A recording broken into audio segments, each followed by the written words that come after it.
Hey everyone, before we dive into today's episode, I do want to let you know that there is some discussion of the loss of a parent and the grief that surrounds that. Otherwise, I hope you enjoyed the episode.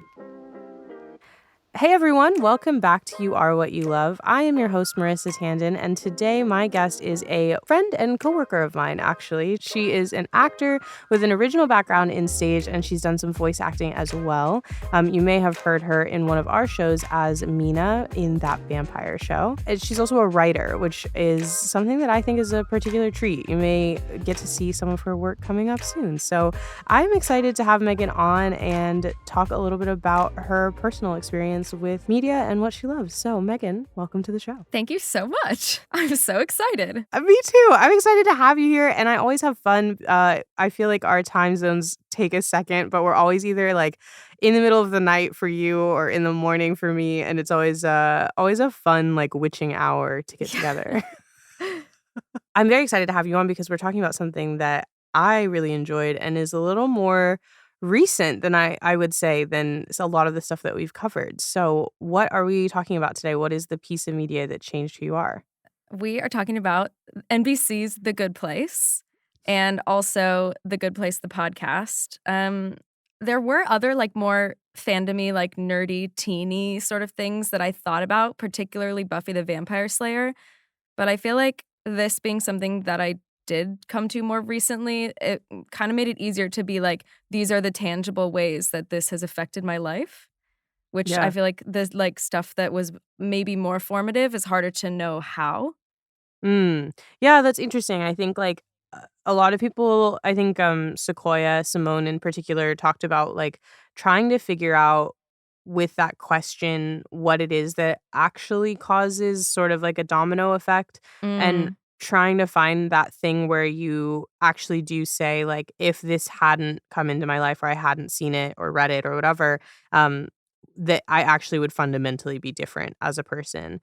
And I yeah. do think it's interesting because it's harder to say necessarily, um, like I've I've been watching the show The Offer, which is like the making of The Godfather, basically. Oh, okay. And they have so many moments in that show where like a guy is standing in a movie theater and is like, "Let me tell you the story about the first time I saw a movie and I know why movies matter to me." And it's interesting because I was like, "Oh, like some of them do resonate and some of them make sense."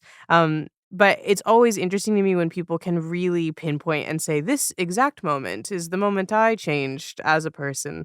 Yeah. And I think it's a little more I'm learning from the show, it's a little more nebulous than that. It's like, this is the thing that I saw that tipped a domino that made me think about this and that and this, and if I really have to isolate it down, it's this thing. Yes. And I also think, like, because I first watched The Good Place in, like, the early stages of the pandemic, that Mm, then, like, that kinda gets wrapped up in that whole moment of transition in, like, everyone's lives anyway. So it yeah. almost feels like a very definitive phase of my life. Yeah, it's interesting that you say you mentioned Buffy and The Good Place, your connection to it is that that you watched it during quarantine because I watched Buffy for the first time during I'm quarantine. so jealous of you watching Buffy for the first time as a grown-up. Yeah, watching Buffy as an adult for the first time, I was nervous because I was like, I don't know that it's gonna people have such a, like, a soft spot for that show, and, like, it's so important to so many people, which is part of, I think, what made me too intimidated to watch it for so long, Mm, and it's so there's so much of it, and, it's so I feel like it has influenced so many things that you're like, "Ugh, I don't know if what if I don't like it?" You know what I mean? What if it doesn't yes. hold up? But I was really shocked that that show, I think, really does, for the most part, hold up. I think a lot of the really important stuff holds up. Obviously, some of Yeah. it's very silly. Yeah. But it's enjoyable and it's wonderful, and I think it's, I don't know, I think it's good. Yeah. Um, well, so let's talk about The Good Place and about kind of the first time you watched it. So you mentioned that you started it in the beginning of the pandemic. Yeah, I can't really remember exactly when, but it would have been, like, before June of 2020, and because I was Mm. living in Ireland, we had a real lockdown. It Oh, was yeah. like you couldn't go anywhere. At one point, we had a 2-kilometer exercise limit, so you couldn't go more than 2 kilometers from your house. Oh my god. Yeah, it was, like, really serious over there, and, like, the police would stop you on the street and be like, "Are you out for your exercise?" And you're like, "I'm visibly jogging." Like, it was really, really serious. Um, Wow. and I don't know if I've told you this. I was stuck there. Um, Basically, I had come to the end of a 1-year visa and had applied for a new visa to get into the UK, which was supposed to take 2 to 3 weeks, and then they closed Mhm. all the processing centers, and then, me and my partner ended up being stuck in Ireland for another 4 months. So, yeah, we were stuck there. We both finished fixed term contracts, so we didn't have jobs.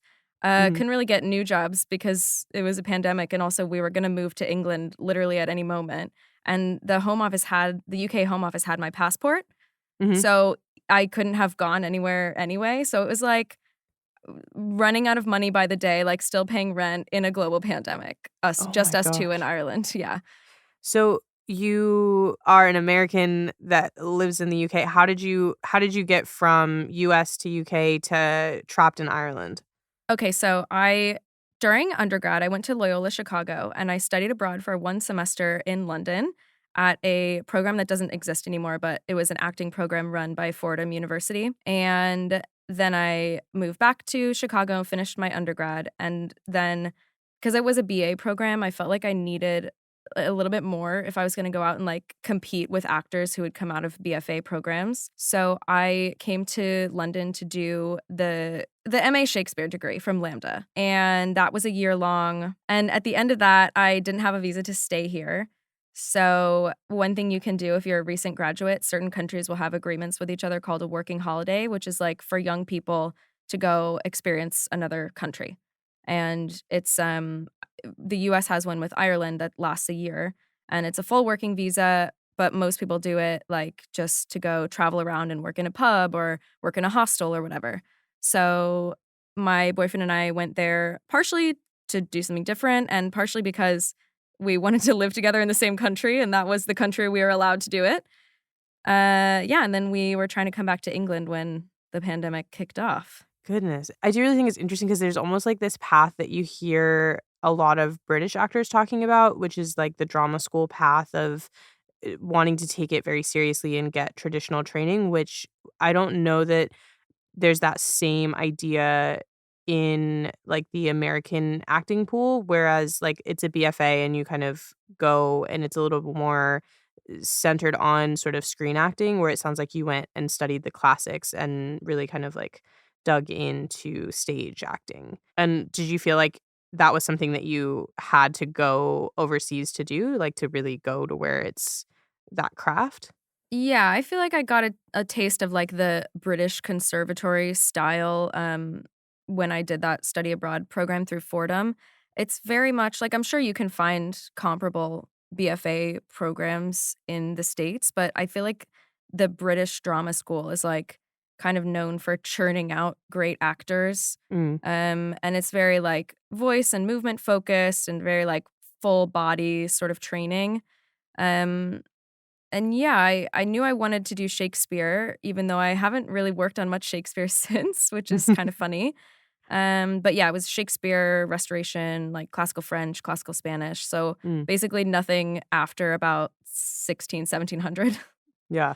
Oh, goodness. Yeah. Yeah, it's always interesting because I think there's, like that's the case with a lot of different kind of degree programs there, and not that you can't get the same degree or the same studies here as well, but, like, you can study classical literature from, like, a 100-year span for Mm. an extreme period of time, for, like, 2 years, and specialize in that, and yeah, I just think it's interesting. I think you hear a lot about sort of those bigger name British actors that move over into the US market. You hear a lot of, like, drama school, this type of training, um, and it's always interesting to hear the reverse of, like, an American kind of moving into the British side of Mm. training, I think. So Ireland lockdown sounds like they were actually trying to keep people from getting sick, which is not necessarily the case everywhere else. But it also sounds like it was a pretty intense situation to have kind of thrown on you. You were going somewhere where it was like the way you described it is this visa that allows you to sort of travel, to be young, to work in a pub, be have a new experience, and then you are fully locked down. Were you in the city? Were you in Dublin? Yeah, we were in, like, central Dublin. Now, I will say we had actually come to the end of we were basically almost at 1 year. So I was ready. My bags were packed, ready to Oh go my as soon as I goodness. got my visa. So we did like get to experience Ireland and all that. And yeah, then shut down. Oh. But yeah, really, really central Dublin in a really small apartment. So, I mean, what was that? I think everyone has sort of their own experience with quarantine, but to get sort of locked down in an extreme way with one person in a very small space and for both of you to be away from sort of like family and familiar country, what was that like? Was that something that kind of led you to be searching for some comfort in some way? Yeah, I don't wanna be a huge downer about it, but I was, like, really not doing good. I mean, I was money was a huge concern because we weren't working, Sure. and also my mom had just been diagnosed with cancer for the 3rd time, like, right before Oh, lockdown, so that yeah. was also really tough, but mostly it was just, like, the waiting was really, really hard and, like, just worrying about everyone. Not to say that, like, we didn't also have fun. I feel like the first few weeks especially, we were like, "Oh, this is gonna blow over so fast." Like, we were getting Uber Eats every night, we were watching movies, and then we were like, "Oh, this is what it's gonna be for the foreseeable future." Yeah. Um, I don't remember at exactly which point I started watching The Good Place. Do you know what it probably was? And I need to say, I should be telling people to listen to this podcast, but if you have not watched season 1 of The Good Place, you need to not listen because it just will be better if it's not spoiled. I think almost everyone has at this point knows. I I think feel. I was spoiled because of, the Oh, TikTok sound of Kristen mm, Bell going, "This is the bad place." So yeah, I kind of knew that that's where it was leading and probably, like, I'd had in the back of my mind that that was a show and probably, like, from scrolling on TikTok for hours and hours, I was like, sure. maybe I'll watch that show." Yeah. So you actually had already been spoiled for it by or at least spoiled enough that you knew where you were going. Yeah, yeah, I didn't really know any details about what it was about, but I knew that it was the bad place, whatever that meant. Did you feel like that changed your enjoyment of the first season, or did it sort of like, did you feel like every corner you were waiting for a clue, or were you able to still kind of immerse yourself in it? I remember liking it. I think that it would have been more. I mean, there's things on Buffy that, like, if I had Mm, not been spoiled, you would have just been completely mind blown, like, that kind of twist. I'm sure. thinking of season 5. Oh, yes, yes. I But, was not like, spoiled for that, so that was oh, shocking. yeah. Yeah. Yeah. But, that's what I feel like it would have felt like at the end of season 1 of The Good Place if I Mhm. had not been spoiled. But no, I definitely still enjoyed it. I binged it as well. Like, I still Yeah. enjoyed it enough to watch it for hours at a time. Something I have been trying to start doing on this show as well is, like, for people who haven't seen The Good Place or have never heard of it, which I know it was a phenomenon, but I do feel like every once in a while I'm like, "Oh, everybody knows what this is." And then someone's like, "I had no idea what it was, but I enjoyed listening to someone be passionate about it." What would you like, if you had to explain The Good Place in less than a minute, what would you say The Good Place is about? Okay, so the premise of The Good Place is this woman, Eleanor Shellstrop. It's a 30-minute comedy show on Mhm. NBC, and Eleanor Shellstrop wakes up, and this kindly older man, played by Ted Danson, tells her, "Oh, you're dead, and you're in the good place, and this is the afterlife. Good job, you led a good life, and this is your reward now." But the things they're saying, like, he lists off the ways that she was good in her life, and she's like, "They're talking about someone else." So, for the beginning of this first season, you kind of think, "Oh, this is a story about this woman who doesn't deserve to be in the good place, trying not to get found out." But then, I mean, I'm not gonna be able to avoid saying it, so this is the spoiler. Come to find out, the whole thing is the bad place, and it's an elaborate setup to punish these 4 humans who have been sent there, lied to, told it was the good place, but, like, it's elaborately designed to torture them. It's so good. The other thing I would say is that, like, while that spoiler and that twist is so well executed, there's still 3 more seasons of the show after that. Like, it's not all the show is about. And it gets so wild. Like, it's not like, "Oh, we're in the same place doing the same thing for 4 seasons." Like, each Right. season is so drastically different. Yeah, it's each season really, I think that show really well executes, like, it knows exactly what it's trying to do by the end of each Mm. season, and it doesn't feel like any time is wasted. Each moment is used well. Each piece of each episode really comes together for the full overarching kind of plot, which I think is rarely done in sort of this is sort of set up as like a workplace sitcom to some degree. Yes. But, like, the way that they pack in, like, not only plot, because some episodes are very plot heavy, but they never feel like it, but then also, like, philosophical ideas. They, like, consulted with real philosophers, and, like, it's dense at points. And then, like, every line also is, like, joke and deep character insight all at the same time. So, yeah, I agree. I think it's because it's Mike Schur, and I love what he was able to do with the show overall, because you also have just, like, an all-star cast plus some actors that, people hadn't heard of before, but then go on from the show to become huge stars with, like, Darcy Carden and, Oh, so um, good.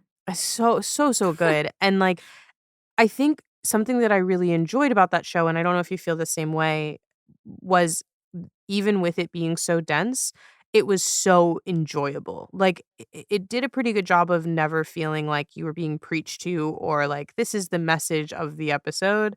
And even when it did feel like that, you were like, but it's cool. I Yes. enjoyed myself. Like, I get it. There was a message, there was something to learn, but I really enjoyed it, and it's pretty dense philosophical content to put in that type of a comedy and not feel like you're at class. Yes. Okay, so this is one of the things they talk about on The Good Place, the podcast. So Mm, it's an official, like, NBC created recap podcast mhm, hosted by Mark Evan Jackson, who plays Sean. okay. And he goes through every episode and he'll have guests. So usually, I think almost always the writer of the episode and then an actor or a costume designer or a set person or like sometimes an animal trainer, like Yeah. somebody who's worked on the show in some capacity. And like that's something they talk about over and over is when these episodes need to have a lot of plot and content and like philosophical ideas packed in, how do they make it feel that way? So, Mhm, like, something that I have very consciously tried to apply to my own writing is the idea that if you have to get through a lot of exposition, you need to, like, how can you put it in a ridiculous context that's, like, going on while these characters are having their exposition talk? So, like, in The Good Place, it's towards the end, Chidi has to design an entirely new ethical afterlife system because the old one sucks.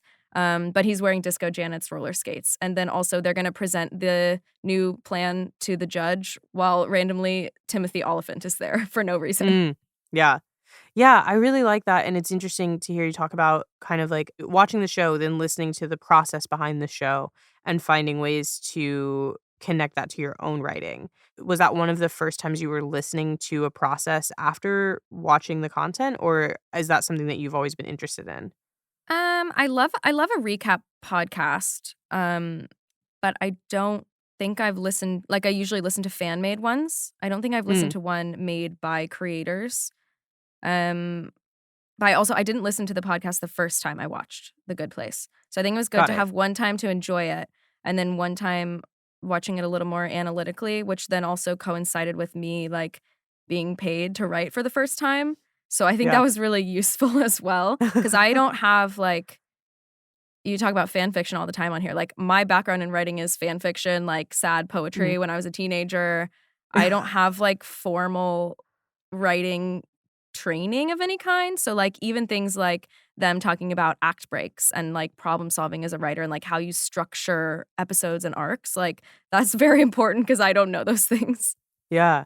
Well, so, because you brought it up and it's one of my favorite topics, when we talk about kind of that fan fiction era of your life, was there something specific that you were writing or that drove you to wanna write fan fiction at the time?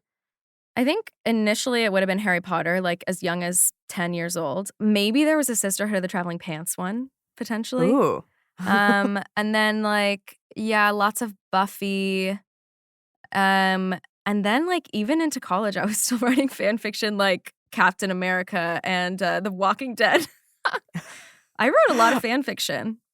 I think I'm always interested by it because I think, um, I've worked with, like, professionally, like, a lot of writers who, are on either side of the debate. Like, I don't I haven't really found anyone yet that's sort of like down the middle of like, oh, I've never heard of that and I don't Mm. care.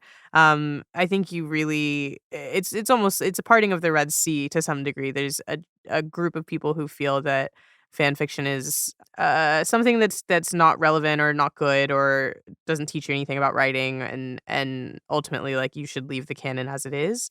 And there's a class of people who think that fan fiction can really teach you things about storytelling and taste and stuff like that. And I think it's pretty obvious which side of the which side of the ocean I fall on. But do you feel looking back on it at all that your experiences with fan fiction did help you kind of understand anything about story or character, or at the very least, like what drove you to be interested in those characters?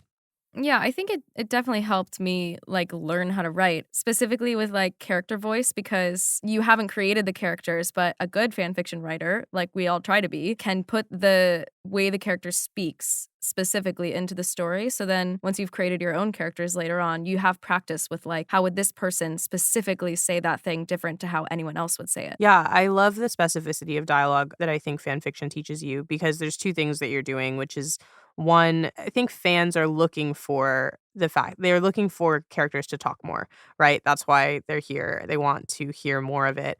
And it's very often fan fiction comes from television and film, which the most important part of that would be the dialogue. That's what you know those characters from on the page. And I think it teaches you how to make dialogue very specific, very interesting, and move the story forward. But it also Mm, teaches you how to match the voice of a character that is pretty polished, that someone's spending all of this time building that voice. So, in trying to match that voice so that you're not out of character or sort of creating your own character or not fitting into what your readers would want, you're understanding what maybe not consciously, but only subconsciously, you're understanding what makes a character have a specific voice and yeah, have that dialogue. and Yeah. it's teaching you how to listen for it. Yeah. Yeah. Yeah. Um, and then, obviously you've, taken that skill and learned how to write your own very specific characters, so I think that's I think it's cool. And you've worked in sort of, like, collaborative experiences now too with the show's not out yet, but Over Under Even, you've worked on sort of like a writer's room experience with that, where you are not the only person writing those characters and writing that dialogue and matching dialogue to other people for characters that you guys are creating together. How did you feel about that experience? Did it feel kind of similar, or at least that you had skills that you were pulling there? I think it felt really intimidating at first actually because, like, I have having written mostly for myself or for, like, strangers on the internet, then, Mhm. like, that felt like I was sort of giving up control in a way, and I really like control. But I like as an actor, I've done lots of sort of collaborative, devisey type stuff, but, like, writing was something that I always kept kind of more private. Mhm. So then that felt like a big step to me, but obviously an important step if, you have to have people read and critique and collaborate on your work if you wanna be a writer. So, I think, like, that writer's room, to me, it just all felt I was surprised at how natural it felt coming together. Like, the first week I went away and we'd broken the season and we'd been assigned our episodes, and I was like, "But how am I supposed to write episode 3 if I don't know what so and so wrote in episode 2?" I can't Mhm. remember who wrote episode 2 now. But it just sort of worked, and, like, we'd send each other little Slack messages throughout the week, like, "Oh, I'm gonna have this character do this," and I'm like, "Oh, that's perfect for what I was gonna have them do." And then we'd come back and, yeah, it wouldn't mesh up perfectly in week 1, but then we'd all go away with that character's, 3 other people's version of that character's voice kind of melding together in your head, Mhm. and then it almost just, like, magically happens. It's so cool. Yeah, I think it is one of my favorite experiences is, like, that collaborative writing of, picking each little thing. Like, we're working on That Vampire Show season 2, and I won't spoil anything, but we do have a Mhm. new writer in the room, and one of the things that I've loved about that experience is having someone who has listened to all of season 1, but wasn't a part of the process of writing it, then kind of pointing out things that we're like, "Oh, yeah, I guess we did lay the foundation for that," or "That does Mm. make this click in," or "That does make sense." It's interesting because you can have someone who's sort of, like, analyzing those characters as a listener and almost, attuned to doing the sort of things that we did as fans growing up and Yes. having that same skill set to then be, as a writer, bringing it in, which I think is interesting. That's very cool. Yeah, it's a fun time. Um, well, so on the Good Place side of things, I am curious because you mentioned that when you started watching it, your mom had just been diagnosed with cancer for the third time, and obviously you were not able to be with her. I would assume at the very beginning of that because you were trapped in Ireland and it was a global pandemic. And The Good Place really does deal I mean, the whole concept is sort of dealing with the afterlife and with death. And, was that something that really connected for you specifically, or kind of the comedic element of it was something that helped or didn't help? I don't remember what I felt about it consciously the first time I watched. Remember that I cried a lot because that's, like, the show, but, like, in a good cathartic way. Yeah, I don't remember. I just feel like it is, like, subject matter and themes of death and the afterlife, and then in the later seasons, it gets into, like, how time with people that we love can, for whatever reason, be limited and, like, what it means to when someone moves on in whatever way.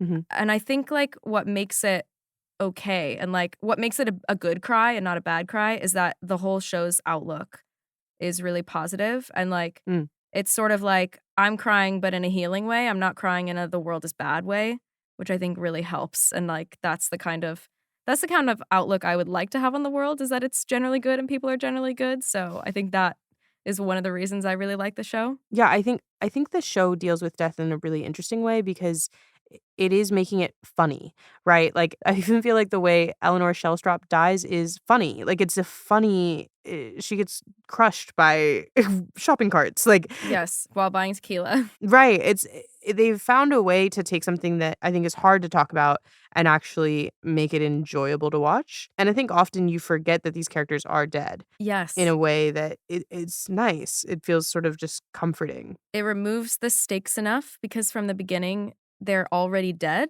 You're not like, "Oh, Mhm, what if they die?" Because they're already dead, so that makes things funny.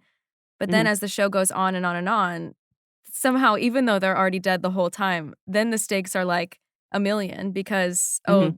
the entire future and afterlife of all humanity is now resting on them. Yeah.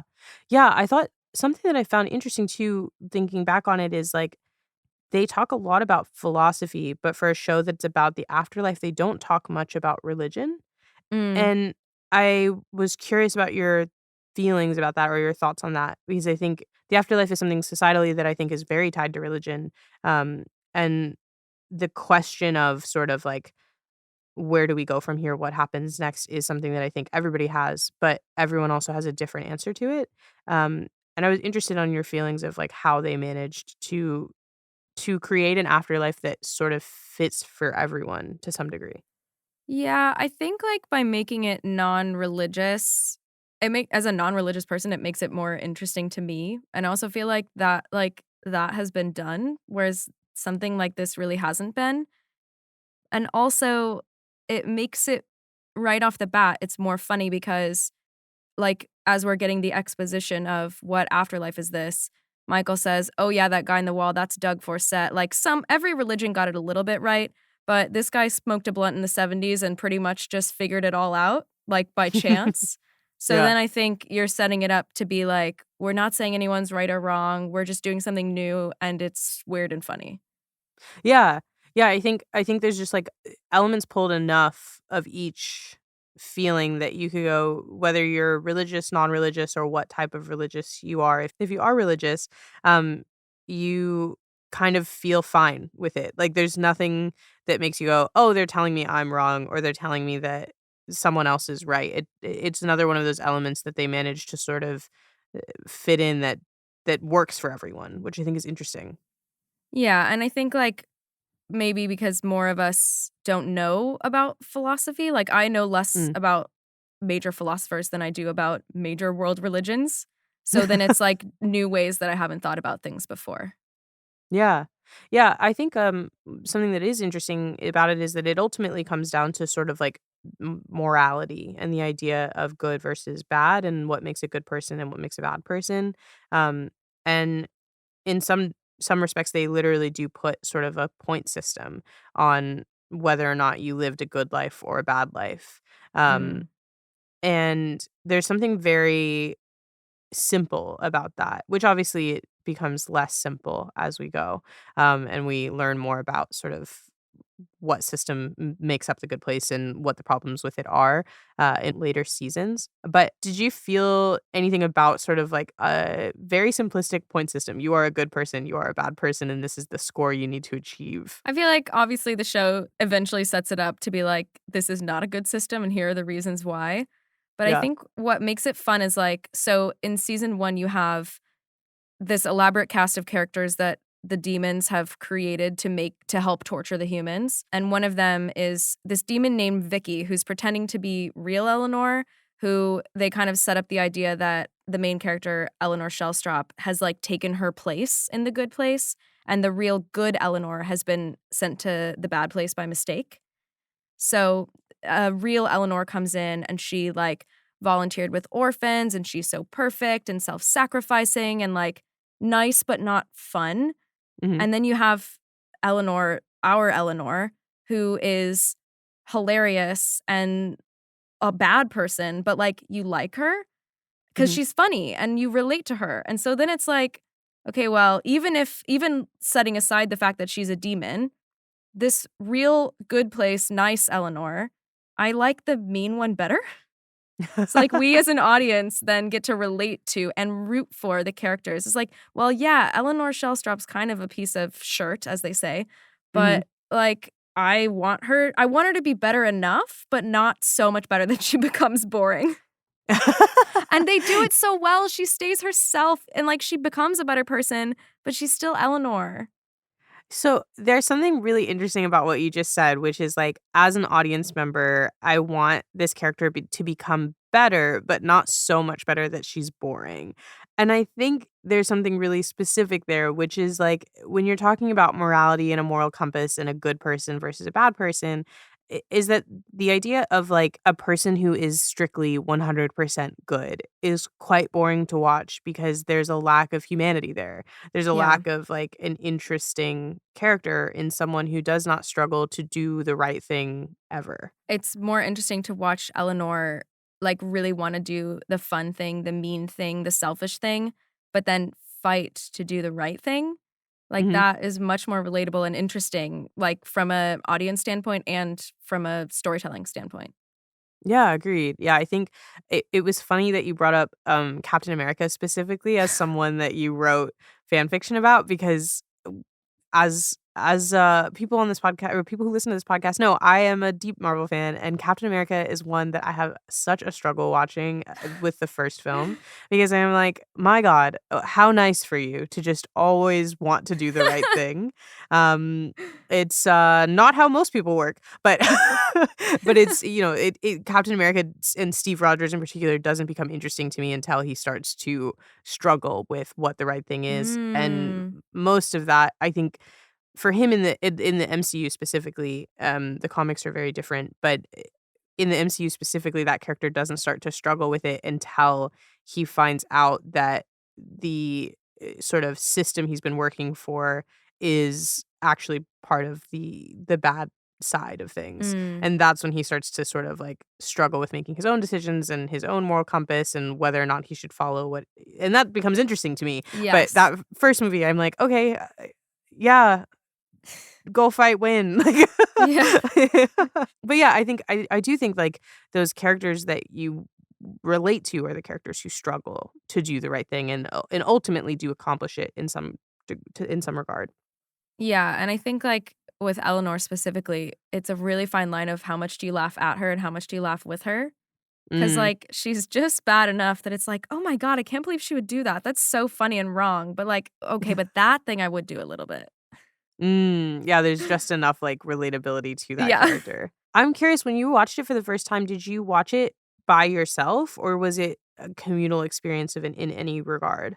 I watched most of it by myself. I think my boyfriend might have been around. Like, he has watched some of it and knows, like, who the characters are, but he wouldn't know, Mm, like, every plot point. I think he was kind of in and out of the room. mm.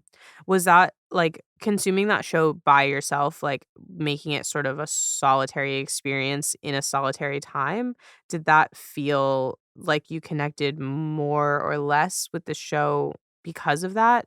Kind of giving yourself an escape in quarantine, but that escape being something that was very much just by yourself again. I think that I really like watching if a show's really good, I wanna watch it by myself, especially if it's gonna make me have an emotional reaction, because then I feel like I'm not like, no one is witnessing it, so I can just have it. It's just, like, me and the show. Yeah. So I think that was good that it was by myself. But I'm also really excited now to be talking about it because, like, having watched it by myself and then listened to the podcast by myself, um, I don't really know, like you were saying earlier, probably most people have like, know what it's about, but I don't really know anybody in real life that would be like, "Oh my god, let's talk about The Good Place." So, like, Oh, I never really? really get to talk about it that much. Oh, that's so funny. I feel like it was such a hit, but I guess maybe yeah, maybe not. Maybe not I here? I don't know. maybe yeah. I guess that makes sense. Yeah, I feel like I'm learning more and more. There are certain things where I'm like everybody knows what you're talking about, and then every once in a while someone's like, "Yeah, I had no idea what that piece of media was before the show," and people are Mm, sort of finding new things to watch or new things to consume. And I was like, "Oh, yeah, I guess people don't know." I guess yeah. people Well, didn't I watch hope it. this makes somebody watch The Good Place. It's the best Yeah, show on television. it really was a well done show, and I thought the ending was well done as well, which is hard. It's a hard thing to do. It's a hard thing to make it not, like, sappy, which I think they've still made it funny right through to the end. Mhm, And also, they talk a lot about on the podcast about how I don't know what the exact, like, business process was, but whether they were canceled or whether it was a mutual, like, "This is the end, this is the last mhm, season." But then mhm. they got to really focus on, like, telling this ending the story how they wanted to end it, Mm, which I think yeah. shows. Yeah, I think that's a rare thing to get to do in television, and so I think that's so you can always feel when people were told with enough time to tell the story they wanted to tell, which I Mm. love. Um, was there when you started watching it, was there, like, a specific thing that hooked you in, that made you obsessed with it? Like, you couldn't put it down, like a character or a moment? I think it's one thing I remember from really early on is Janet, like, the way you initially see Janet, and she's just like she's not a robot, but she's like, "Oh, that's Janet." She's kind of one note, like, she does that Janet thing. And Mm. then, when there's, like she has a reset button, and she's programmed to if someone goes to set the reset button, she begs for her life. Oh, yeah. So, to prevent being shut down by accident, but it's like, she will be crying, she'll be like, "Please don't kill me, I have a family." She'll, like, ping out a photo of, like, a fake family that doesn't really exist and be, like, begging for her children's lives, and it's Mhm. all, like, it's not real, and then as soon as the character stops trying to reset her, she's like, "That wasn't real, I'm just Janet, like, you won't hurt me," but then she'll be begging for her life again, and then so, yeah, I think that was, like, one of the initial moments I remember as being like, this is so over the top that I feel like even me describing it now, it's like, "That sounds weird. I don't know if that would work." Mm, But, like, the level of commitment and, like, no holds barred, like, I'm gonna be as ridiculous as possible from the writer's room, and then the mhm. actors being like, "Yeah, I'm gonna lean into this up to an 11." That is what makes it so good. It's just, like, going for it. Yeah, something that I'm glad you picked that specific moment because I think it kind of pulls in so much of what the show itself manages to do overall, which is like that moment you're like, "Oh, it's a robot." But the robot when you go to turn the robot off forces you to make a moral decision of like, can you Yeah. kill a person? Um and it's so over the top, it's so out of control, but like you do get to watch those characters be like, I don't know if I can do it. Like, I don't know if I can kill someone. And it's like, it's not, you're not killing anyone. It's a robot. You're resetting the Yeah. robot. But I think that's such a good example of what that show does so well, which is like every episode you do get some sort of moral question and moral compass sort of reset. Um, but in a way that like is so hilarious that you could pick it apart. You could do exactly what we're doing and say like, here are all of the things that it forces you to think about. But Yeah. at the moment, you're really just laughing at how great Darcy Carden, who plays who plays Janet, is in that moment. And then, like, the thing of, like, afterwards, her face coming up in the sky and being like, "I have been murdered." She could say, Yeah. "I've been reset." She could Hmm. say, "I've been killed." But the specificity of murdered, and, Yeah. like, that's not even that weird of a word, but just, like, I feel like every word in every line in the whole show is, like, they've picked the exact funniest thing that anyone could have said, and Yeah. anything else wouldn't have been that good. How do they do it every Yeah. time? No, I agree, and I think it's, like, especially when you look at it and you're like, "I have been murdered," is again, like, you just can this character just had to convince themselves, like, in the face of a very human, version of, like, pleading for your life that you weren't killing someone, and then an Yeah. alarm goes off saying, "I have been murdered." And in a show where they're sort of trying to regain their moral sort of point system throughout the whole situation, saying that someone murdered someone is obviously quite a blow to your moral Well, center. and if you're torturing Eleanor by making her feel like she doesn't, because she doesn't belong in the good place, that's, Mhm. like, the worst thing you could do, and she's announcing in the sky. I don't Yeah. actually remember who resets her, if it's Eleanor or not, but yeah, somebody did I it. I think it happens more than once, It and I does. know Chidi has to do it at Chidi is some point. there, Yeah. yeah, Yeah. and that's not fun for him. He's also so good. Yeah, I was gonna ask, like, was you've talked a lot about Eleanor, but is there a specific character that you related to the most watching the show? No, I don't know. I think, like, I mean, Eleanor is, like, I feel like the audience stand-in from the Mm. beginning, Mhm. but, as far as, like, a favorite character, I love watching Janet and, like, how they let Darcy Carden kind of evolve her, but I Mhm. also think the funniest lines come out of Jason. Yeah. Like, you were saying earlier about how Eleanor died, but Jason died of suffocating inside a safe because they were trying to sneak him into a bank to rob it. Oh, yes. Just, like, absolute nonsense out of his mouth at all times, things about Yeah. Florida, and, like, that's an like, things that come out of his mouth are so specific, like, who made that up? Yeah. Yeah, and I think that character, really does they do a good job of making you like, I think sometimes it's hard to, like, enjoy a dumb character, and that Yeah. is objectively who Jason is, but by the end, you're like because he falls in love with Janet, like, he's like she's constantly like, no, like, everything you're Yeah. saying is wrong, but I love you too." Like, Yes. um, which I think Jason is great. And like you were saying, I think that show does such a good job of like each character has a specificity of dialogue, Mm. and a way of talking that is just so enjoyable. And, like, a way of moving as well, like, watching Ted Danson move as Michael, and then, like, when there's a Michael skin suit, and then Ted plays Vicky the demon in the Michael skin Oh, suit. yes. Yeah. Like, that is, like, he's doing Michael, but he's doing Vicky doing it's so good. It's so good. Not to even mention the episode where Darcy Carden plays everyone, Oh, yes. where There the is that episode. everyone turns into a Janet. I Yeah. can't. I just she's so good. And, like, that She they really is. trusted her with that, and that they trusted all the effects team, and they were like, "It would be much easier not to do this," you know? Mm. Weeks of rehearsal, she has to learn all the lines, we have to have stand-ins, we have to have cameras, blah, blah, blah, blah, blah. That they knew it would be the best that it could be, so they did it, and everyone, like, just went for it. It's so good. Obviously, that's, like, what television is, but, like Yeah. Something that obviously you've talked a little bit about, and then in enjoying the podcast as well, like, it sounds like a large part of your enjoyment for the show is understanding the process of it as well, and, like, thinking through the behind the scenes of, like, trusting an actor or, how these actors are taking the stuff on the page that could be pretty ridiculous or not work, but knowing that the writers had a cast that they could trust to do this.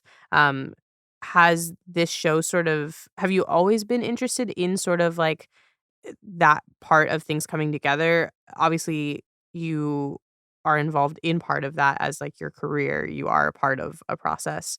But was that something that sparked for you prior to The Good Place, like growing up, watching other shows? Yeah, I think I was interested. Oh my god, I just had a memory. Okay. Oh. Is it 2003 Peter Pan? The I do Oh. believe in fairies. I do. I do. Do you know the one I Yeah, mean? The 2003 live sounds I do action. know what you mean. Yeah, yeah, I feel like that was the Peter Pan we watched growing up, like the not the Yes. animated, the live action. Yeah, Yeah. yeah. So I had that on DVD and the behind the scenes features of, like, making the kids fly and, like, the kids going to Mm. school on set. Like, I watched that over and over, and I think it was because I wanted to be like a child star, and I wanted to be, like, in Peter Pan and flying around, but, like, yeah, I did wanna, like, understand and then talking about the giant tank for when they're in the ocean with the mermaids and seeing all the Mm. cameras and everything. So I think I have been interested in that, but I think when you are interested in it as a kid or as an actor, it's more like, "That would be cool, that would be fun," whereas, like, I feel like I haven't until this year, I haven't thought about things so analytically, like, between this and, I listened to a recap podcast called Podlander Drunkcast, where they Mhm. recap every episode of Outlander, and so I Mm. was rewatching and rereading the books and listening to that podcast, which, like, is way too much Outlander for one person, and I love Outlander, and I also have many issues with it, Yeah. but, it was really interesting, as I'm currently working on an adaptation, which I won't get into too much, but, like, the idea of, like, adapting one like, a book for screen and, Mhm. like, getting to listen to the podcast and how they dissect that was very useful to me to think about, like, what kinds of storytelling work in different mediums. I think what's interesting is you're talking kind of about, like, starting to as you're working on your own process as a writer, starting to engage more critically in the process of making content that you enjoy, and I think it's interesting that you bring up Outlander specifically because having, going through something that you do think about critically, like, there are things that you like and things that you don't, agree with or things that you don't like that they've done, um, have you found that starting to think critically about media in that way that you consume is helping you find the lines that you don't wanna cross as a writer or a creator yourself? I think the thing about Outlander is a lot of the, like, gender-based violence is more of a hard line for me, like, that's not something that I feel I have the tools or need to engage with in my, Mm, like, content right now, and I think that you should have a really good reason and something really important to say if you're gonna engage with that content, which some people seem to use for shock value or whatever, yeah. um, but I think, like, being in fandom actually helps me think about how people are gonna react or might react to the things Mm, the energy and the content that I'm putting out in the world, and I think you have to write for yourself, and it's kinda good to be aware, like, it's just good to be aware of the kind of conversations that are happening when people engage with media critically and, you know, the ways, like, me as a white woman, like, what could I be writing unintentionally, not understanding someone else's experience, and does that make sense? yeah, yeah, no, I think, like, a lot of what you're talking about is not necessarily writing to what you think people want to see or what people are going to think about what you're writing, but the idea of seeing the impact media can have on people helps you start to kind of perceive what you as a person are going to put out in the world and what it might mean to people that don't have the exact same perspective as you. That is exactly what I was trying to say. Which I think is interesting because I think I wonder if that's something that's kind of started more so as fandom and discourse has started to become more accessible to sort of the generation right before us, our generation, and even more so the generation after of people who are fully online at all times. Um, and I think sometimes it's a positive and sometimes it's negative. And we talk more about the negative of it, which Mm, is that like everyone can have an opinion. Those opinions can be rather uninformed and full of buzzwords and sort of the desire to be offended almost in mm, some ways. But the positive of it is what you're talking about, which is that like as one person with one perspective in one place, you can start to understand the perspective of other people in other places and how to create media in a more inclusive way. Um, and also create media in a way that like you're starting to learn from other people's experiences and reactions. So, like, something I've always been very obsessed with and, like, we explore in that vampire show is the idea of sort of, like, fix it, fic, or, like, the idea Mm. of this thing would never happen, and this character is being sort of, like, out of character, and it happens in Buffy, and there are moments where people sort of look at pieces of media and television and they say like, "Oh, that's not canon to me," or like, "That never Yeah. happened," when it objectively did. Um, Yeah. and and yeah, and I think kind of experiencing fandom in that way and experiencing other people reacting to media that you're reacting to as well can help you start to understand that more global understanding of how people are going to react. And it doesn't mean that you're not going to do something or make a choice that you want to make, but you might make that choice in a more informed way, I think. Yeah, exactly. And you Yeah. like by seeing how people interpret things and how they analyze and like what's in the consciousness right now, what are people getting out of stories, right? Apocalypse, isolation, death, like that's on all of our minds because of a pandemic. So that's going to affect Yeah. the way that we engage with that media. So it's just interesting to be involved in these conversations online, and what people are getting out of things, whether or not the creators intended it or not. Yeah, yeah. I wonder for your perspective, like when you look at things like that, do you feel like there's a moment where like a piece of media after it has been released, sort of the creator can't tell you what it was supposed to mean and what it wasn't? I think that's such a, like, tricky, sticky one, like, talking about Buffy, obviously, I mean, you and Gabrielle talked about this, in your previous episode about, like, okay, Joss Whedon is, by all accounts, not a good person and has been horrible to women, and Buffy is an amazing role model for women and has been so important to so many women, including myself, Mhm. and then it's like, well, how do I engage with that? Yeah, I don't think I have an answer. I think it's really, really tricky. I think what's important to me, in storytelling and in the kind of stories that I want to engage with is it putting generally like a positive thing in the world that people can relate to and feel seen? Because Mm. like for me, when I was like deep in my fandom, fan fiction, fangirl days, it was about feeling lonely and feeling like people didn't get me or people didn't wanna talk to me for whatever reason because I was a teenager and, like, nobody understood me, and, like, I saw on screen mostly and in books, people that I felt like would have understood me and people that I understood, and for me, personally, I am gonna continue to call myself a fan of Buffy Yeah. because what it did for me, was so important and to my development and my sense of who I was and as a as a daughter, as a sister, as a woman, like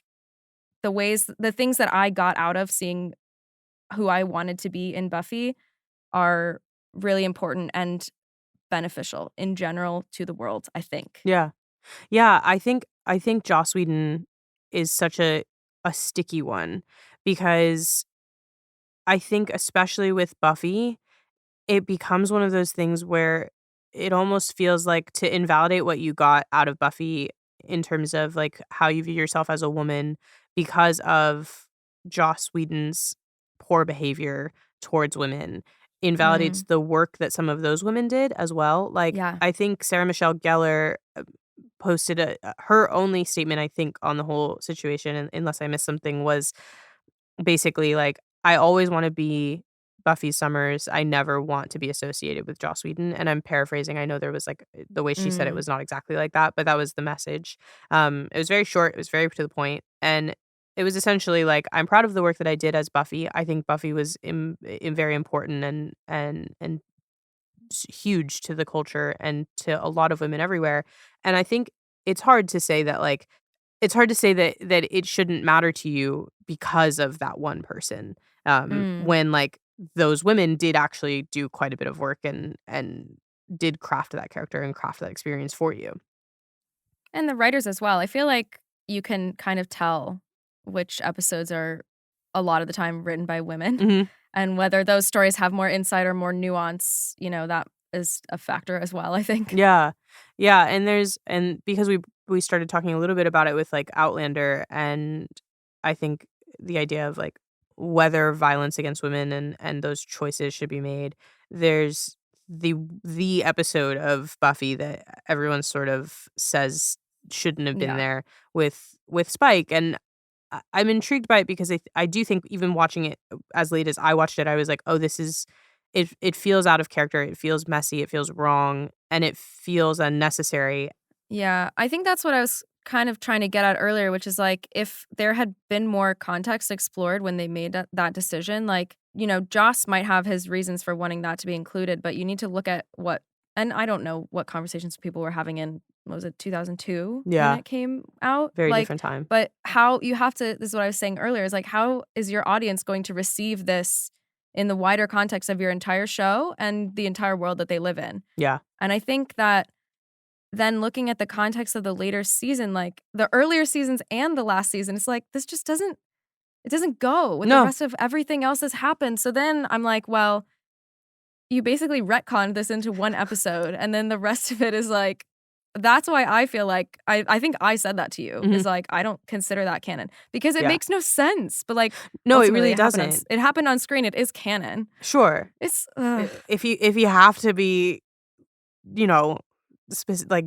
realistic about it, sure, it's part of canon. But it's like I don't know. I think it's like sometimes you can feel betrayed by a show and a choice because it feels like you've spent all of this time, and at that point, I think that's season 6, and it's like mm. at that point you've spent all of this time with this character, with both of these characters, and you feel like you understand the point of the show, the goals of the show, Yes. the themes, and then you watch something and you're like, I I feel like we got our wires crossed about what the plan was here. It's so crazy that you wrote that vampire show with, like, no personal context or stake in the game whatsoever. No, I had watched Buffy at that point. I had watched Buffy at No, that sorry, point. I was being sarcastic. Oh, I was oh, oh. making fun of I was like, no, I did. It's almost, yeah. No, you're so No. right. Yeah, it's one of those, and I do think it's like that's a moment that anybody who's cared a little bit too much about television can relate to. I'm getting heated right now. Yeah. I'm like, "Ugh." Yeah, because it's just like I do think it's interesting where there's this moment where your relationship with the content that you're watching, you forget that there are people making it to some degree because it feels like I'm watching this and it's being made for me and I feel very attached to it and I know what I'm getting out of this show, and it can be as little as like when you feel like characters that shouldn't be together get together or their end game or Mm. like I know growing up, I was so mad when Allison Argent got killed off on Teen Wolf, and I was like, I just don't understand. And like, come to find out, it's contract disputes. Like that's why. Yeah. Like, Yeah. and so sometimes you feel like that little bit of validation too, where you're like, this doesn't make sense, and then you find out that yeah, it wasn't the intention. It's what had to be done. Yes. Like life happens. And yeah, and then I always find myself sort of like the Joss Whedon side of it, with Joss clearly not being a good person to work with. I, as someone who very deeply cared about the first Avengers and like that first phase, Yeah. knowing that he was intended to like be the person doing the Avengers films all the way through, and having my own feelings about how the movies um Mm. after like with Infinity War and Endgame, and kind of there's like a part of you that you know that there was a different intention, and like a part of me as a fan like weeps for that script, like Yes. is desperate to know what that version of the Avengers would have looked like, or what Mm. that version of Teen Wolf would have looked like if someone could have just gotten the contracts figured out, or this character had stayed here or Yeah. that. And yeah, I'm heated again, but you get so upset because you, as a fan, you're like, this piece of media is a piece of media. It's a story, and I want it to be told exactly how it was intended to be told. Um, Yeah. Not how the business of it is forcing it to be told to Yes. some degree. So, yeah. Can I say about The Good Place? Yeah, yeah, yeah, yeah. So Let's go back. on this thing of saying like how you can be rooting for a character and wanting the story to go a certain way and feeling like the groundwork has been laid and then like ultimately it's ripped away and you're like horrified and disappointed. Mm, So one of the moments that I wanted to bring up as one of the like the best things about the show is I think it's season 2 where they know they're in the bad place and Michael is kind of being on their side. He started helping them, and then they get found out, and Sean, the like bad place, Michael's boss from the bad place, is like on the hunt for the humans, and they're gonna take all the humans to the bad place and dismantle the neighborhood. Mm. And Michael is going along with everything Sean says, and the humans are like, oh my God, he set us up, he betrayed us. Michael is actually bad. He was fooling us into thinking he was good. But then they're kind of like, is he giving us coded messages? Are these Mm. clues? And they have to take the leap of faith to believe in Michael and hide under the train as the train is going out to the medium place to look for them. And, like, there's this horrible moment where it's like, is Michael gonna turn them in, or is he gonna be happy that they figured out his plan? And Ted Danson does this beautiful, like, "Oh, you guys, I was so scared for you." And it's like, there's good in the world, and you should believe in people, and they won't disappoint you, and, like, that is why I love the show because it's putting good energy into the world. Yeah, it's like where these moments where you just were like, it could go the wrong way. This could be a moment where it disappoints me. Um, Yeah. and it sounds like you kind of had only the positives with Good Place. I'm trying to think of any moment. I mean, there's moments where, like, really hard decisions have to be made. One of my other favorite episodes is, long story short, Chidi has to agree for so Chidi and Eleanor are together. Mhm. And then Chidi's ex comes into the fake good place as, like, part of this experiment that they're doing to save humanity. And Chidi realizes that he's not a good liar. He doesn't like to lie. He's a moral philosopher. He thinks lying is bad, and Yeah. he's going to give away their whole plan if he has to interact with his ex. So he says, "Take my memories away, like sacrifice me so that we can maintain the integrity of this experiment." And it's like horrible, and everyone's like, "We have to find another way." He's like, "This is the way," and him and Eleanor have to be like, "Okay, I'll see you on the other side." Mm. They have to, like, believe that this is gonna work, and, like, Chidi trusts Eleanor that she's gonna make it work, and she's gonna find him again and bring his memories back, and they're gonna be together and get to the good place, Yeah. which is, like, the whole goal. And another moment that's makes me weep and laugh is Kristen Bell in the show. I don't think I've said how good she is, Mhm. how she can be they're crying because they're saying goodbye to each other, and she makes some flippant joke, and Chidi says, "I know you're just deflecting because you don't wanna be emotionally vulnerable." Oh, she makes a joke about how hot she is, Mm. and he says, "You're deflecting, I get it," and she goes, "It's not a joke, I'm a legit snack," while weeping, and it's so funny and so touching at the same time, and, like, she's so good. Yeah, something I am curious about your feelings on with this show is play they play with 2 things that I think are really interesting, especially for people who have kind of perceived death in a way that, like, it's touched your life, but Mm, the idea of, like, there being life to live after you die, and also the idea of soulmates and finding someone that you're meant to spend eternity with, which is a very different mm, concept than spend your life with, I think. And I'm curious how you feel about sort of the idea of those 2 things being set up very well and in an extreme because, like, as you said, like, that setup of Eleanor being in the good place is her believing that she's taken a different Eleanor's place, yeah, and one of the setups is that they're put into homes with their perceived soulmate that they should mm, be with, and spend their afterlife with, and that idea of these 2 characters being put in is supposed to be part of Chidi's torture of believing this person is your soulmate, um, mm, and Eleanor obviously has to deal with the fact that, like, she's keeping this man from his soulmate and torturing yeah. him through this, but then them actually coming together as that perfect pair is so masterfully done. But yeah, I'm sort of rambling, but I think it's a really interesting topic that they've put in, and I'm curious about your feelings about it. I feel like them as a couple is really it's well done because I don't feel like it's the kind of show that, like, people would ship, really. Like, Mm, it's not a show that would, I feel like, have a massive fandom. It's not like a Teen Wolf or a Harry Potter or whatever. It's not one of those, sure. like, fandom-y shows, but you do root for them so hard, and it happens so it happens so organically. It's almost just like, "Yeah, that makes perfect sense." Mhm. Even though the whole soulmates thing is fake. Mm, But then they come to find out, like, they are so in love with each other, whatever, and at the end, they do get to the good place, and they get to spend a long, long hundreds of years, Jeremy Bearamies together. mhm, But then, like, at the end, something that has been very, like, resonant with me for several reasons is the idea that at the end of a journey, you have to go by yourself. And Mm. there might be, you might want more time with someone, but ultimately you don't get to. You don't get to make those choices. Hmm. And that is, I think that's an idea that they revisit in the show a lot as well, is like it sucks so much. It's really hard, and we love people, and you might not get to be with them or spend enough time with them for whatever reason in life. Like you said earlier, it's not fair, Yeah. but that's what makes it really special when you do have those times. And I think that they do a good job, a very upsetting job of dealing with that idea. I think something that you're touching on there is the idea that like they get to spend eternity with each other and no time is enough time.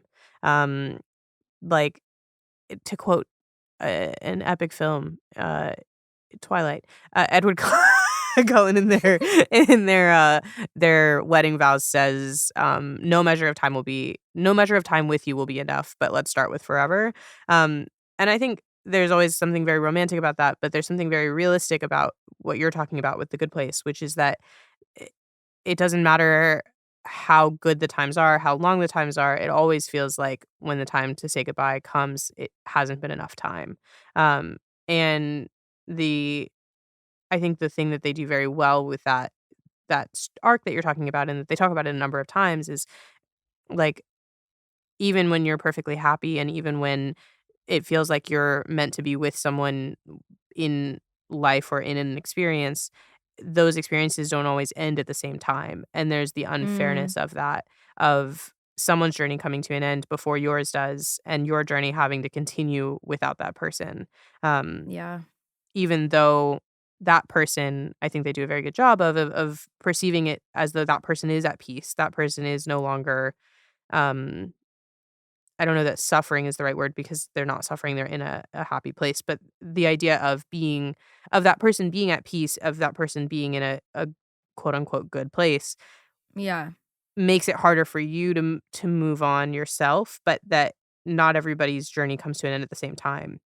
Which I think is Mm, really, really beautiful and not always necessarily about, like it's not just about death, like, there are times where relationships come to an end purely because you're moving on to different parts of your life, um, yeah. but that, it's I think it's well done, but yeah, I think it's interesting. And yeah. It's really sad, but good. Important. Yeah. I think, I think what they do a very good job of, like you said, is, like, you do cry throughout it, but it feels good. Um, and now that we've Mm, been talking about I haven't watched it in so long, like, I think that was one of those finales that I watched and was like, "I never need to come back here again because I'm crying very hard and I enjoyed myself and it's over." Like, it's we can close that door. Um in my rewatch, so I watched the whole series once in 2020, and then I watched it again this past year, and I set aside a Friday afternoon for the finale. And I used so many tissues that my whole face hurt from, like, wiping, like, just my face was raw. Yeah. But yeah, it retained the power for a second viewing. Yeah. Maybe more so. Yeah, did you find watching it at 2 very different points of your life? Like, you're talking about kind of watching it when in the midst of lockdown, in the midst of, like, stress and change for everyone, I think, worldwide and Mm, isolation, and then watching it again now where you're talking about sort of new chapters of, like, getting paid to write for the first times, changing kind of positions and having career moves um and being back in London, being in a more kind of settled place, like, did you find your viewing brought anything different your second time now? I think what made it different is taking more time. I think that's an interesting conversation about, like, TV binge culture, and, Mm, like, I think there's good things about binging because you, like, get so immersed in it for a period of time. Like, it's a level of focus and, like, in-depthness that yeah, is fun. But also I think it's good to, like, have some breathing space between episodes and let it process. Um, I'm the probably the big thing that would have also made it different a second time is, my mom now, she passed unfortunately in mm, summer of 2021. And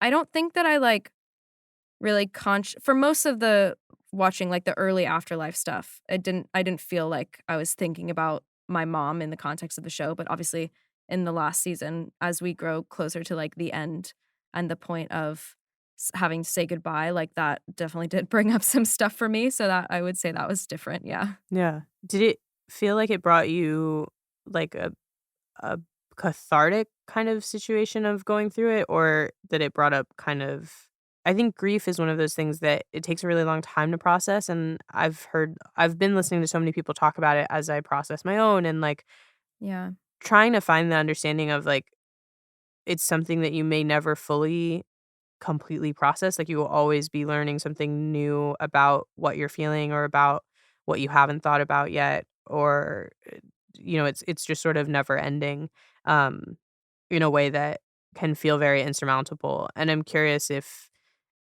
the the feelings that you're talking about with The Good Place were ones that brought you to a space where you could say, like, "This helped tick this box," or "This helped kind of take a step forward." Yeah, Yeah? I think it did. I think now that I'm trying to remember it, I can't remember specifically. Oh, it's like a wave.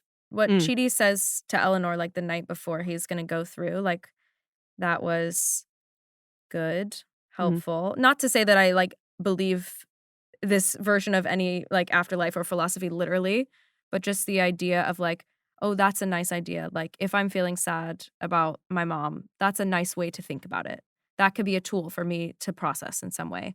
Um, and then the idea of like sitting with Eleanor having to say like sitting with the idea of Eleanor having to say, okay, you're going, I accept that. And what is like she does something with her afterlife afterwards. She is obviously very upset, but she continues on with her own journey and how she like helping out Mindy St. Clair. Yeah. Yeah. And helping out Mindy St. Clair, like doing her big deed afterwards, like still finding some purpose. And obviously, I'm not saying like, oh, the good place said you should find purpose after someone dies. That's never occurred to me. But it's just like, it's that idea of seeing it, acted out Sure. might make you think about it in a different way. Yeah, no, I think that is one of those things where it's like every time people talk about moments, or I find myself talking about like, "Oh, this helped a little bit," or "This is like a epiphany I've had about grief," and you're like, "Yeah, it's duh," but it doesn't take away the feeling of it, where I think, like, it's easy to say, of course, you have to continue living your life afterwards, or you have to find purpose after something. It's easy to just say that that's something that exists, but it's very hard to process how you would do that, I think. Um, I find myself kind of thinking about it in the way where, like, I've said this a couple of times to a couple of people, but just the idea that every good thing that happens is also a sad thing, because it's something that is happening and you can't share it with that person again, and it's something that, Yeah. like, you and that's something that I feel like is it's hard to explain, it's hard to kind of process that, but The Good Place, seeing it happen and seeing it happen in a positive way, it's easy to kind of take the platitude of you still have a life to live, but it's harder to understand how that works, and there's something very positive in getting to see it in a way where you can say, "Okay, well, if Eleanor Shellstrop, who had to go from being a terrible person that shouldn't have had a positive experience objectively in a moral center, Yeah. can go through not only becoming a good person, but being loved by a good person, and that good person passing on and being at peace, and then she can still survive it." There's something very powerful in it, even though it's an obvious thing that you have to do, I think. Not only survive it, but take what she specifically learned from Chidi, how Mm, he made her a better person, and bring it on into helping someone else. yeah. Damn, that's a good show. Yeah, they do a good job. Yeah, and I think you're right, like, I think there's something really specific about it's not just that she moved on, it's not just that, or not moved on, and maybe that's what's so good about it, is that it's not that she moved on, it's that she took the person she became because of this person that she was with, Yeah. and made something good moving forward, and I think there's something even more succinct and powerful in that, of being able to see that, of being able to see these people that you lose do still live on, or do still, affect the world afterwards because they've affected you. Yeah. Well, that was a nice one. A nice, powerful one. Is there anything we didn't touch on that you wanted to touch on before I, like, send us down our wrap-up tune?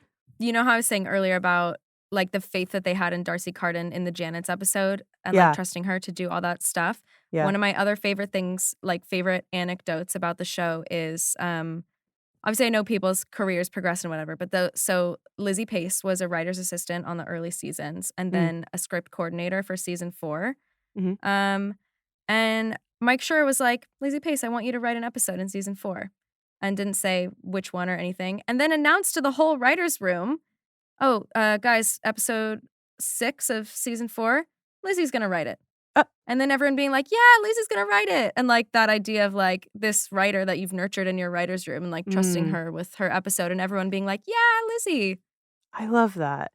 I So love, good. like, those feelings where I think, like, we've talked about in this episode some of the negatives that you can find out later where it's like, "Oh, Joss Whedon's a terrible person." But, like, when you find out that there was just, like, an it seems like it was a good place to work, a nice supportive environment, like, Yeah. there's those stories really, like, warm my heart and make me feel like, "Oh, there's good in the world," which ironically is what the good place makes you feel. So, Yeah. um, I'm gonna come back to that idea as well. That's one of the major things that I feel like I've taken with me, how this mm, has affected me. of, like, kind of nurturing people as you work with them or building a creative L good space. Yeah, like, the kind of creative space that I want to exist in. Mm, yeah. Well, I think that's probably a perfect lead-in of my final question, which I always ask, which is, if you had never seen The Good Place, what would be different about you today? Okay, it's a three-part answer. The first part, I feel like we just touched on, like, about the grief thing. Like, I don't know if your grief journey, like, if it was sudden or what, but, like, I had time to prepare. My Mhm, mom had 4 cancer diagnoses over 10 years, mhm, and I always thought, like, "Oh, well, I'll just die." Like, I actually don't know how I will exist mm, when my mom dies. And obviously I was always going to. yeah, I was always gonna get through it, and I could not say, like, one piece of media or one thing that helped me because it's all of our experiences and the people and the community that we have around us. But I think, like, the way this show deals with grief and the idea of moving on specifically was, like, a really good tool to help me on my grief journey. mhm.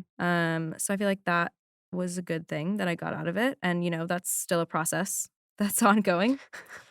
The next thing I think, I'm not trying to say I'm a great person, but I like to believe that, like, The Good Place and the podcast as well. So the Mark Evan Jackson, the host, will finish every episode of The Good Place, the podcast, by saying, "What's good?"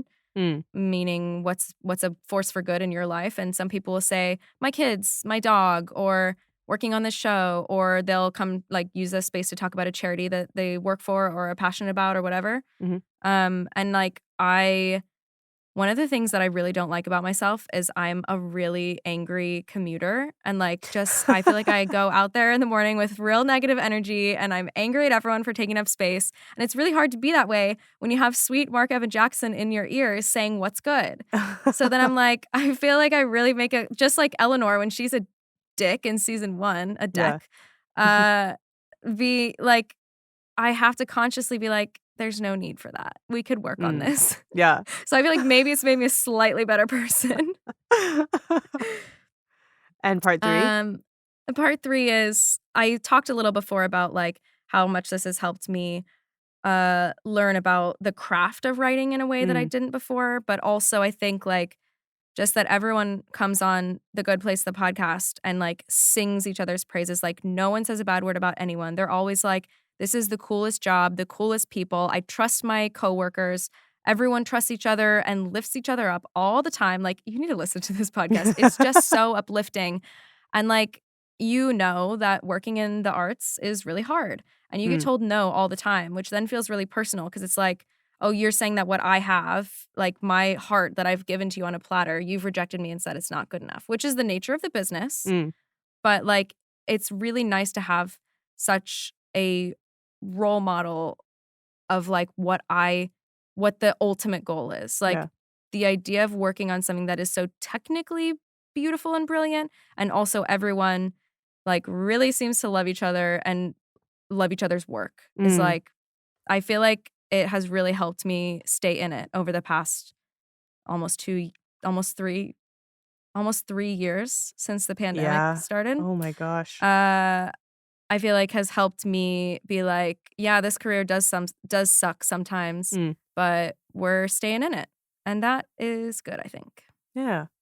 I think this has been a really wonderful, very good place conversation. I'm very happy that we were able to do it because I think we've touched on a lot, and I really appreciate you sharing as much as you did. And I'm excited because working with you as both an actor and a writer, it's been cool to kind of see the gears in your head turn, I think, as well. Mm, It's lovely to like come to the table and work with you and get what you give and give something back, but it's interesting to understand a little bit more of like where you come from and where those choices and spaces and wants and needs come from, which I am mm. glad we were able to share that together.